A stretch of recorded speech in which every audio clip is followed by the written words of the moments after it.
when they were on cruises and vacationing and holding hands and walking around and with other people, what were you doing? Now, I know you may not know exactly what you were doing when they were doing what they were doing, but I'm just saying, use your imaginations. When they were lying on the couch, my brother, my sister, holding such and such and this and that, you were sitting on your couch probably by yourselves. Like I said, with the remote control in hand. When they were lying in the bed with whoever they were with, what were you doing at that exact moment? For a lot of you, you were probably at work or running your own businesses, trying to make ends meet, trying to feed your children, ironing clothes, maybe preparing dinner. But at the same time, you got to think, they were over somewhere else, living their lives, not giving 2 cents about you, probably hoping they never see you again unless it's wanting to see you so that you could see them with who they're with. These people that walk out of your lives, you don't mean 2 cents to them. You mean nothing to them when they walk out of your life. When a person can walk out of your life, or not even out of your life, they may not have been in your life, but when a person can walk away from you and they can tell you, I don't want anything else to do with you, you can go to hell, and through their actions or through actual words, you don't mean anything to them. And if they ever hit a fork in the road and want to come back to you, it is for them, it is not for you. It is because they know that they left a good thing for something that was a bad thing, that was parading like it was a good thing, projecting like it was a good thing, trying to swap energies with you and make you look bad and itself look good. But initially, that person did not value you. Initially, that person did not think highly of you. Initially, that person did not see your value. Initially, they thought they were better than you, or they thought somebody else was better than you. How dare they? What an audacious nature to try to exalt trash over treasure. My attitude is, if you don't see who I am initially, you don't deserve me. You know why I say that? Because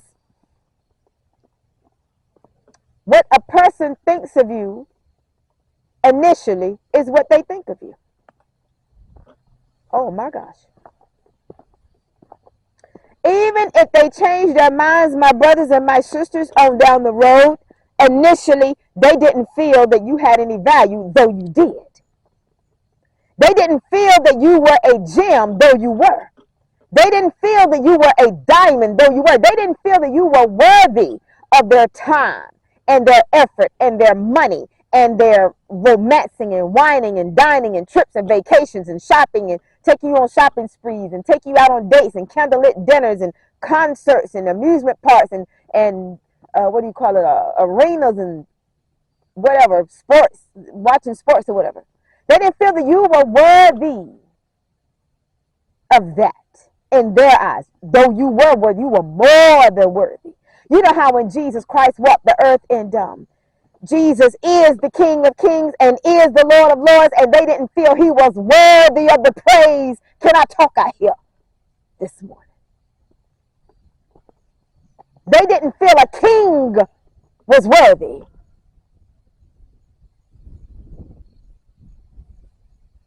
And whoever walked out of your lives didn't feel a queen was worthy. Didn't feel a prince was worthy. A princess was worthy. But see, you must understand something. See, you got to get over other people's feelings. Because just because somebody doesn't feel like you're worthy does not mean that you are worthless. That's what they feel. That's their own heart and mind self-deception. They are self-deceivers. And a lot of times people, they don't feel that you're worthy because they're the ones that's not worthy of you. See, the people that felt like Jesus was not worthy, they weren't worthy of him.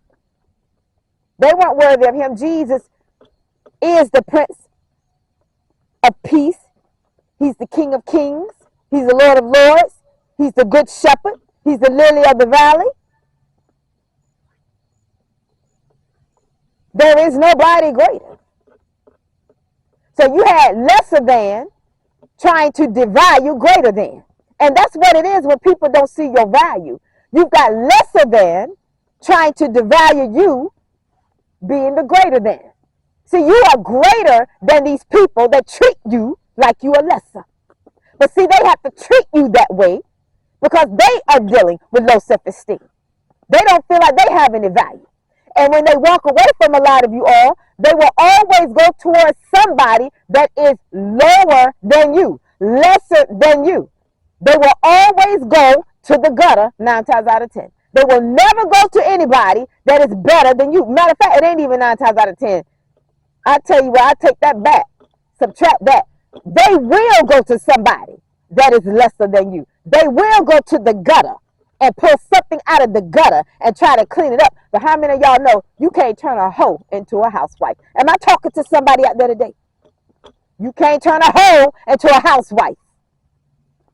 And then take a Proverbs 31 woman and try to make her be a piece of scum. God knows, am I talking out here this morning to somebody? You cannot swap out a Proverbs 31 woman for a whore and then expect that whore to wear the shoes of that Proverbs 31 woman. My gosh, my gosh. You can't put a whore on a throne, male or female. You can't put a whore on a throne. No, a whore is not going to have your dinner ready. She's too busy looking for a man to take her to dinner other than you. A whore can't have your clothes clean. She's too busy getting her own dirty, wallowing with somebody else. That's not you. Oh my gosh, am I talking?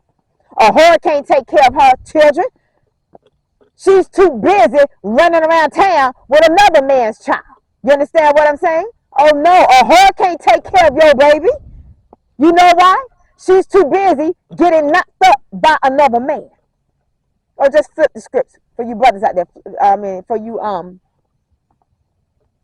just flip the script.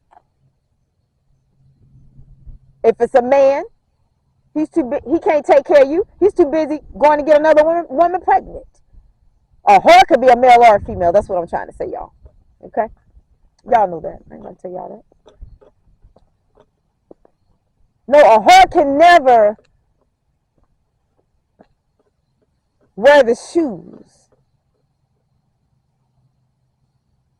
of the image that has been projected onto them by somebody that wants to turn that whore into a housewife.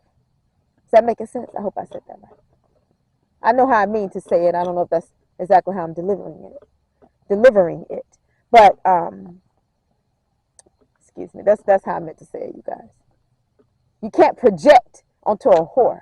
You can't put a film projector on a whore and expect it to look a certain way. Do you guys remember, this is what comes to mind. Remember the little film projectors that, I guess they still use them in elementary school and high school, but the school teacher will pull down the little white, whatever, background thing, and they would project the image onto the screen.